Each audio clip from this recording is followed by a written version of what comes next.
My friends, we have reached the 32nd Sunday in the ordinary calendar of the liturgy, which means that there is only one Sunday left.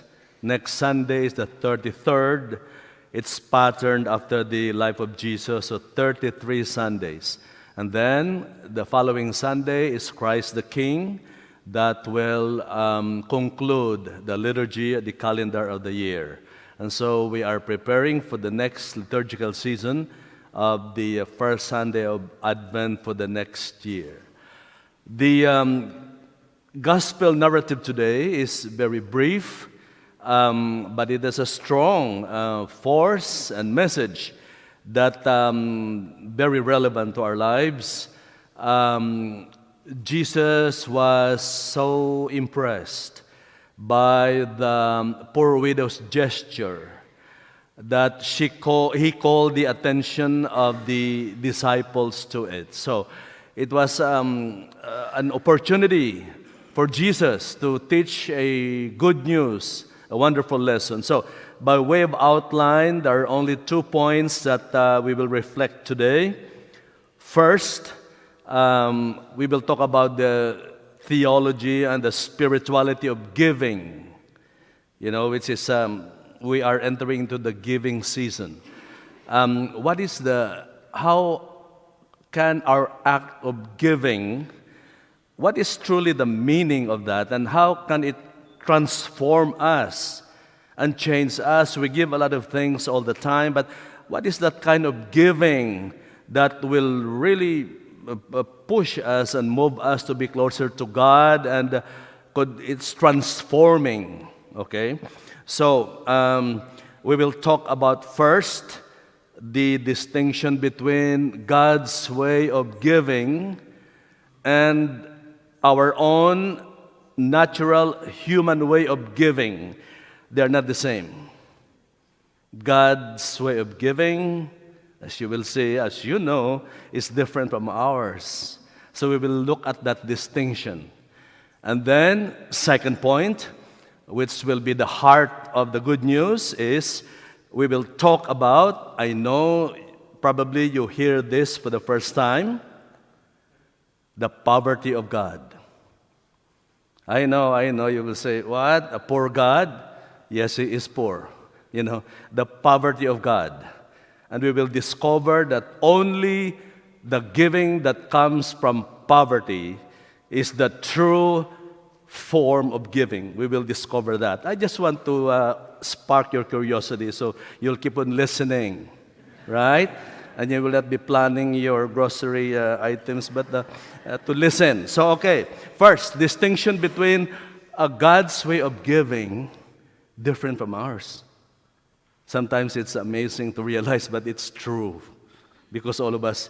Now, what are the things that we give, generally? What are the things that we give to people?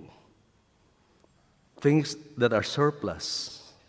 The surplus of the little things that drop off the bucket that are surplus. Oh, gather them, give it. Second, things that we don't like anymore. Let's be honest, okay? Things that we are tired already of having.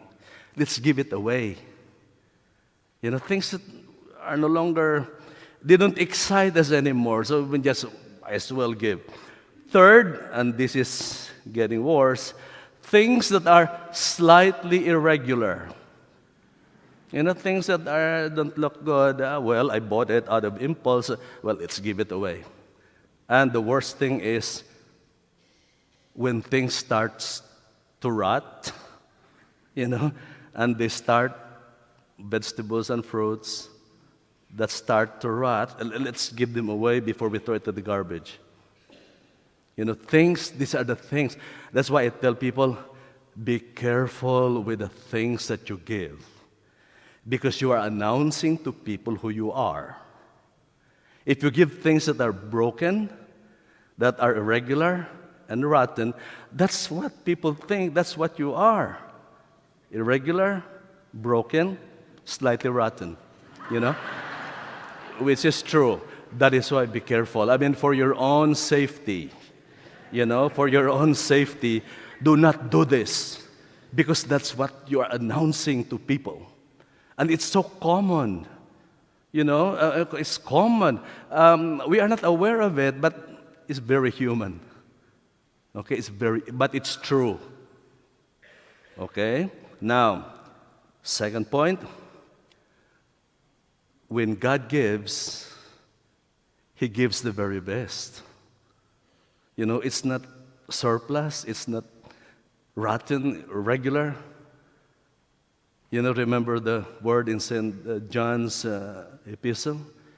God so loved the world. It's a beautiful 3:16. It's John 3:16. It's tattooed in people's bodies. It's printed in their shirts, and that He gave His only Son, the very best. That Jesus was begging. 3 times He begged so that He will have the passion and He will not be arrested. He begged, but the Father, no answer from the Father because He was giving Jesus to us. It was for us so that we will be saved, the very best. Not out of surplus, not rotten, not irregular, but the only beloved Son that we stick to that point. God gave His only begotten Son. Okay, so it's different. Our way of giving can only be similar to God's way if it is inspired by His grace. The true giving that is inspired by virtue and grace, we can elevate that if it is inspired by the grace of God. But naturally, humanly speaking, ours is different. Okay? Number 1 to think about. Second, the poverty of God. Now, let's look into the word poverty because this word is not precisely used all the time. When people use the word poor or poverty is a virtue, which means that it is a strength of character. It is a virtue. It is a vow. Therefore, it's good. It implies strength. It's a virtue. Poverty is a virtue. It's a vow, especially of those religious who embrace religious life. They have a vow. We have to distinguish poverty from misery. They are not the same thing. Poverty and misery. Poverty is caused by virtue, by grace of God. Misery is caused by sin. Okay? Now, what are the causes of misery? Misery basically means lack. You lack the things that you should have. That's basically the meaning. You lack, there are things that you should have, but you lack doing this for many reasons. Probably it was imposed to you, like oppression, enslavement. It's still caused by sin of somebody, that you lack the things that you need. Second, there are many other reasons. First, you don't like to work. You're lazy. You sleep all day. Okay? And gaze at the stars. Nothing will happen to your life. You don't like to work. And so you have nothing. Well, God bless you. And don't beg. Because that's what you want. And it's caused by sin. Second, you are wasteful. Remember the prodigal son? He had everything, but he squandered everything. He threw away everything. There are people who have acquired billions and multi-millions, and they come up nothing because they squander, they waste it. That's another cause of misery, your sin. Then third, you don't plan. There's no planning with your resources. You don't apply your resources to the right direction. There is no planning in your life, and therefore you lose opportunities, and eventually, whatever little thing that you have, you will lose it. There's no planning, and wasteful. And that is caused by sin. The result of that is misery. You lack the things that you should have. And that is not a virtue, that is a vice. Virtue is poverty. What is the meaning of poverty in the mind of Jesus? Whereas misery is lack, poverty is abundance. It is an overflowing of abundance, not necessarily things. Goodness, kindness. It's like a basket of apples that are ripe. You put it in the middle of your kitchen, and it perfumes the whole place. You know, that's the character of good and kindness. They don't stay in their threshold, they overflow. They overflow. Like you cut a nice, sweet-smelling melon, and the whole place is sweet. It's not staying in its threshold. It's radiating. You know, it's overflowing. That's the foundation. Poverty is an abundance of love that's overflowing. You know, and it is not just based on things, but that overflowing of goodness and virtue has the power and the ability to give even your last thing. The things are secondary.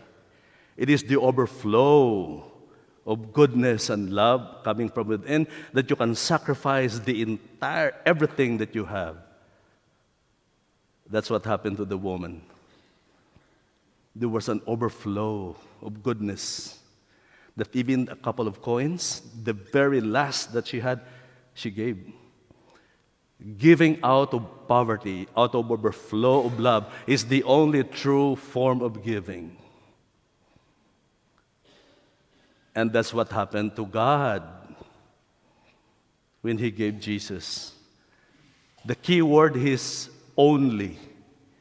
God loved the world that He gave His only begotten Son. That's the poverty of God. He has no other son. He was the very last that He had, the only one He had. But because of the overflow of that goodness and love for us, He gave His Son. That is the poverty of God. God is poor. And the only true form of giving is a giving that is flowing from poverty, which is abundance of love and goodness and kindness. That's the end of the